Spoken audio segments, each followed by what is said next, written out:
ആയിട്ട് പറഞ്ഞൊരു കാര്യം വീട്ടമ്മമാരുടെ ഒരു പെൻഷനാണ്. സ്ത്രീ സുരക്ഷ എന്ന പേരിൽ പറഞ്ഞാലും വീട്ടമ്മമാരുടെ പെൻഷനാണ്. അത് നേരത്തെ തന്നെ മാനിഫെസ്റ്റോയിൽ പറഞ്ഞിട്ടുള്ളതാണ്. മാനിഫെസ്റ്റോയിൽ പറഞ്ഞത് ഇപ്പോൾ അത് നടപ്പിലാക്കാൻ തീരുമാനിച്ചു. 1000 രൂപ വെച്ച് എന്നുള്ളത് തീരുമാനിച്ചിട്ടുണ്ട്. ഇപ്പോൾ തീരുമാനിച്ചിട്ടുണ്ട്. അല്ല, തുക പറഞ്ഞിരുന്നില്ല. അപ്പം നോക്കിയാൽ മതി. പിന്നെ തുക പറഞ്ഞിരുന്നില്ല. അങ്ങനൊരു പദ്ധതി നടപ്പിലാക്കുമെന്ന് പറഞ്ഞിരുന്നു.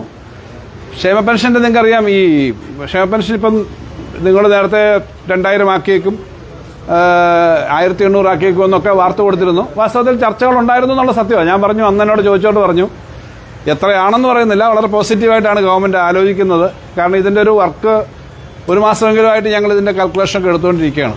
അപ്പോൾ അത് ഇപ്പോൾ 2000 ആക്കി. മറ്റ് ഓരോ മേഖലയിലും എല്ലാ നമ്മുടെ സ്കീം വർക്കേഴ്സിനും എന്ന് പൊതുവിൽ പറഞ്ഞാൽ ആശ, അംഗൻവാടി, പാചകത്തൊഴിലാളി അവരുടെ ഡെയിലി കൂലിയാണെങ്കിലും അവർക്കും 1000 രൂപ വെച്ച് വരും. അംഗൻവാടി, പിന്നീട് അതുപോലെയുള്ള പ്രീ പ്രൈമറി ടീച്ചേഴ്സ് എല്ലാവരുടെയും 1000 രൂപ വെച്ച് വർദ്ധിപ്പിക്കുന്ന തീരുമാനം വന്നു.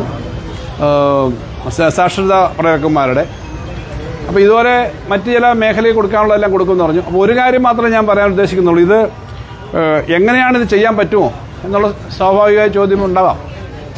നല്ല ആത്മവിശ്വാസത്തോടു കൂടിയാണ് ഗവൺമെൻറ് ഈ കാര്യം കാണുന്നത്. ധനകാര്യ വകുപ്പിന് നല്ല ആത്മവിശ്വാസം ഉണ്ട് എന്നുള്ളതുകൊണ്ടാണ് ഈ കാര്യങ്ങൾ ചെയ്യാൻ പോകുന്നത്.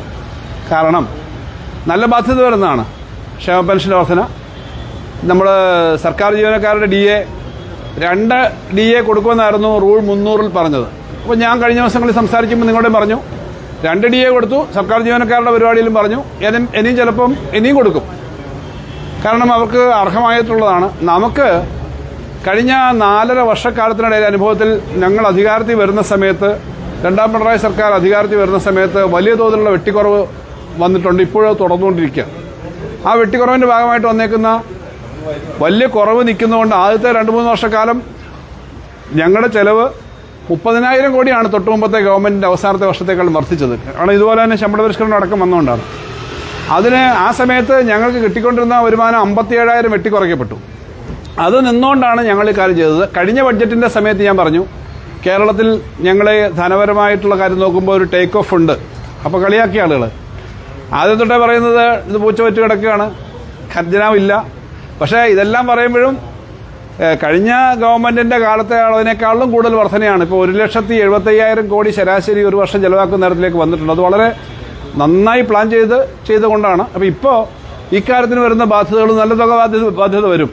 ഇത് കൃത്യമായി ചെയ്യാൻ പറ്റും. എന്തുകൊണ്ടാണ് ഇപ്പോഴേ പറഞ്ഞതെന്നൊരു സംശയം തോന്നാം. എന്നാൽ പിന്നെ ബഡ്ജറ്റിലല്ലേ സാധാരണ പ്രതീക്ഷിക്കുക? നിങ്ങളെല്ലാം പ്രതീക്ഷിക്കും ബഡ്ജറ്റ് സമയത്താണ്. ഇപ്പോൾ ബഡ്ജറ്റ് ഒരെണ്ണം കൂടെ അവതരിപ്പിക്കും. സാധാരണഗതിയിലൊരു ബഡ്ജറ്റ് അവതരിപ്പിക്കുക അത് പൂർണ്ണ ബഡ്ജറ്റ് അല്ല. കാരണം തെരഞ്ഞെടുപ്പ് കഴിഞ്ഞിട്ടാണല്ലോ അതിൻ്റെ ഫുൾ കാര്യങ്ങൾ പാസ്സാക്കുക. മാർച്ചിൽ പാസ്സാക്കില്ല.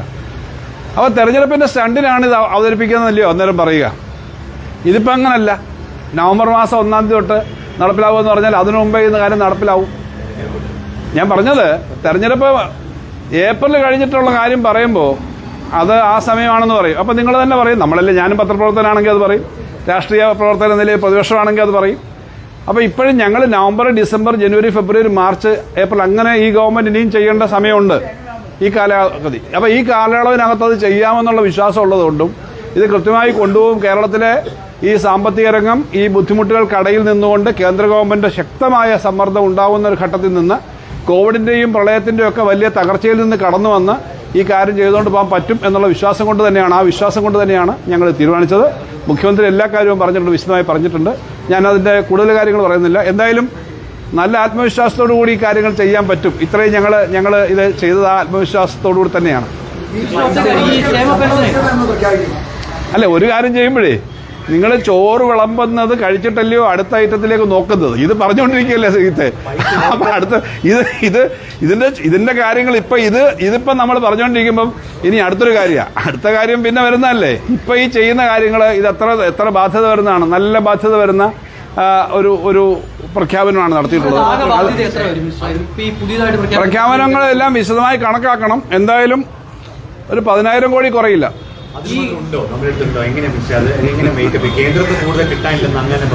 കേന്ദ്രത്തിൽ നിന്ന് കിട്ടാനുള്ളത് കിട്ടുന്നില്ല ഞാൻ പറയുന്നത്.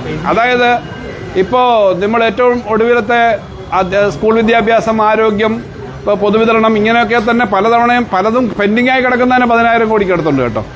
പിന്നീട് നമ്മുടെ ടാക്സ് വിഹിതം വെട്ടിക്കുറച്ചൊക്കെയാണ് നേരത്തെ പറയുന്നത്. ഇതിപ്പോൾ ഇത്രയും ബാധ്യത വരും എന്ന് പറഞ്ഞാൽ ഓവർ എ പീരീഡ്. അപ്പോൾ അങ്ങനെ വരുമ്പോൾ അത് നമുക്ക് കൈകാര്യം ചെയ്യാൻ പറ്റും എന്നാണ് ധരിക്കുന്നത്. ക്ഷേമ പെൻഷന് 3000 കോടിയുടെ ചെലവ് വരും എന്നാണ്. അധിക ബാധ്യതയാണോ? അധിക ബാധ്യതയാണ്. അത് അധിക ബാധ്യതയാണ്. കാരണം ഇപ്പോൾ തന്നെ 10,000 കോടിക്കടുത്ത് ഒരു വർഷം ചെലവാക്കുന്നുണ്ടല്ലോ. അതിന് വരും. പിന്നെ വീട്ടമ്മമാരുടെ പെൻഷൻ എന്നുള്ളൂ, സ്ത്രീ സുരക്ഷ വീട്ടമ്മമാരുടെയാണ്. കോളേജ് കുട്ടികൾക്ക് അവർക്ക് അതിൻ്റെ സ്കീം വിശദമായിട്ട് വരണം. അവർക്ക് 1000 രൂപ വെച്ച് പഠിത്തം കഴിഞ്ഞവർക്ക് അവരുടെ ഒരു ജോബ് സീക്കിംഗ് പീരീഡാണ്, അവർക്ക് ഉള്ള ഒരു കാര്യമുണ്ട്. കുടുംബശ്രീ ADS എല്ലാ കുടുംബശ്രീകളിലും ഓരോ വാർഡിലും കിട്ടുന്നതാണ്. അത് വലിയൊരു കാര്യമാണ്.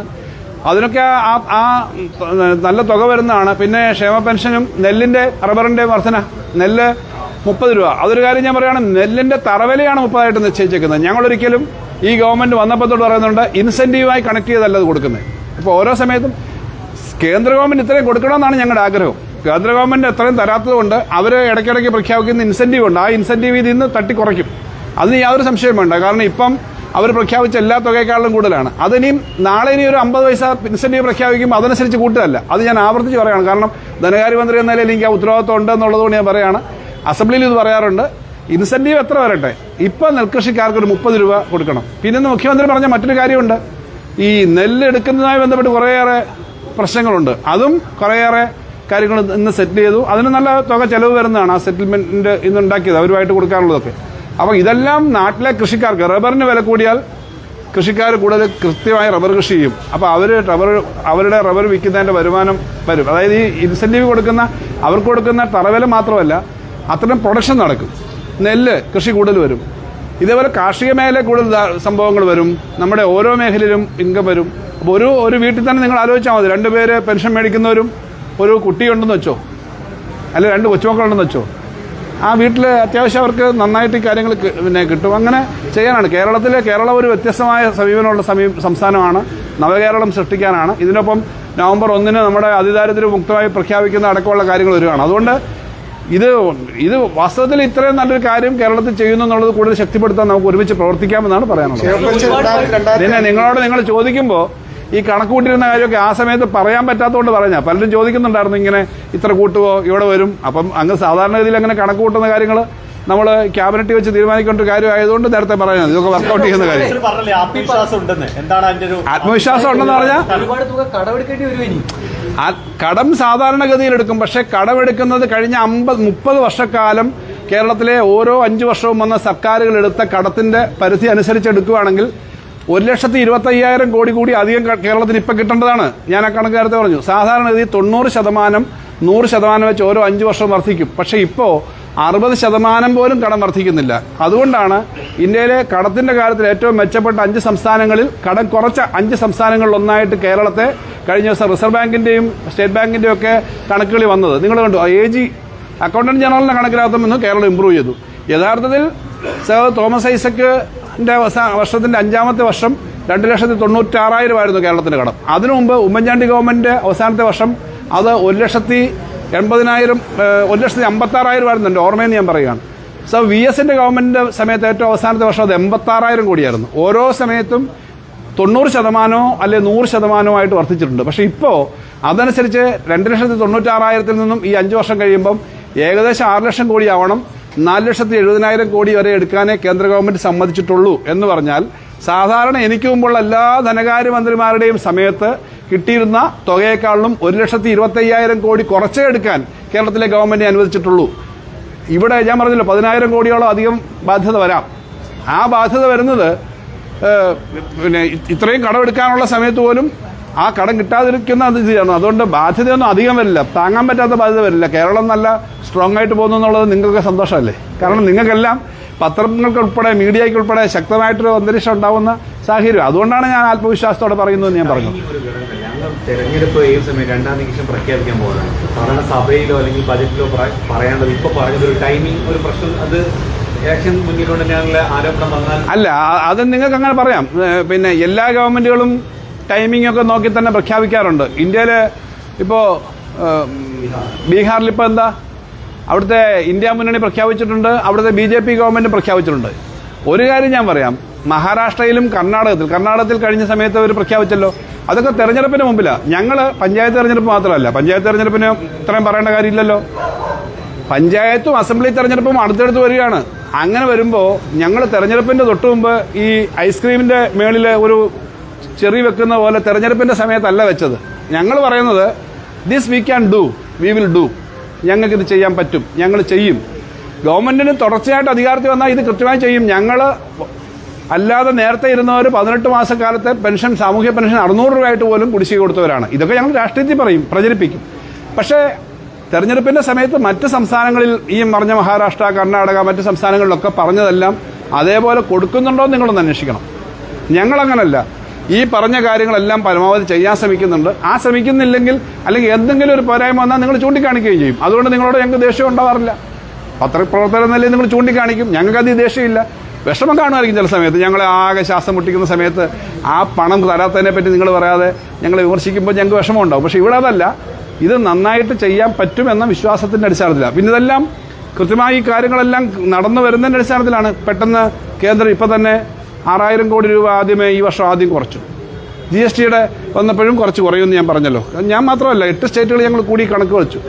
ഇതേപോലുള്ള കാര്യങ്ങളൊക്കെ അവർ ചെയ്യുന്നുണ്ട്. പക്ഷേ സാധാരണഗതിയിൽ ഇത് നന്നായി നടത്താൻ പറ്റും എന്നുള്ള ആത്മവിശ്വാസം കൊണ്ടാണ്. ആത്മവിശ്വാസം ഇല്ലെങ്കിൽ ഞാൻ പറയാറില്ലെന്ന് നിങ്ങൾക്കറിയാം. ഞാൻ ആവശ്യമില്ലാതെ ഇതുവരെ അങ്ങനെ ഒരു പറ്റാത്ത കാര്യമൊന്നും സാധാരണ പറയാറില്ല. ഇതിപ്പോൾ ചെയ്യാൻ പറ്റുമെന്ന് നല്ല വിശ്വാസം ഉള്ളതുകൊണ്ടാണ്. ആ വിശ്വാസം ധനകാര്യ വകുപ്പിനും കൂടെ ഉള്ളതുകൊണ്ടും ഉള്ളതുകൊണ്ട് ഞാൻ പറയുന്നത്. ധനകാര്യ വകുപ്പിനുണ്ട്. നവംബറിൽ ചില കാര്യങ്ങൾ ഇതിൻ്റെ എല്ലാം ഫയലൊക്കെ അടിയന്തരമായി ക്യാബിനറ്റ് തീരുമാനം കഴിഞ്ഞ് ഫയൽ മൂവ് ചെയ്യുന്നുണ്ട്. അടിയന്തരമായിട്ട് ഇപ്പോൾ DAയുടെ കാര്യം പറഞ്ഞല്ലോ. DA സർക്കാർ ഉദ്യോഗസ്ഥന്മാർക്ക് DA 4% അടുപ്പിച്ചാണെന്ന് തോന്നുന്നു ഈ സമയത്ത്. അതിൻ്റെ എല്ലാം നടപടിക്രമം ഇപ്പം നടന്നിട്ട് പെട്ടെന്ന് ആവാൻ കഴിയുമെന്ന് വിചാരിക്കുന്നു. കാരണം 2 ദിവസം പെൻഷനും ഇപ്പം ചെയ്യാൻ പറ്റുന്നതാണ്. പെൻഷൻ്റെയും കാര്യങ്ങൾ ചെയ്യാൻ പറ്റും, പെൻഷനും ചെയ്യാൻ പറ്റും.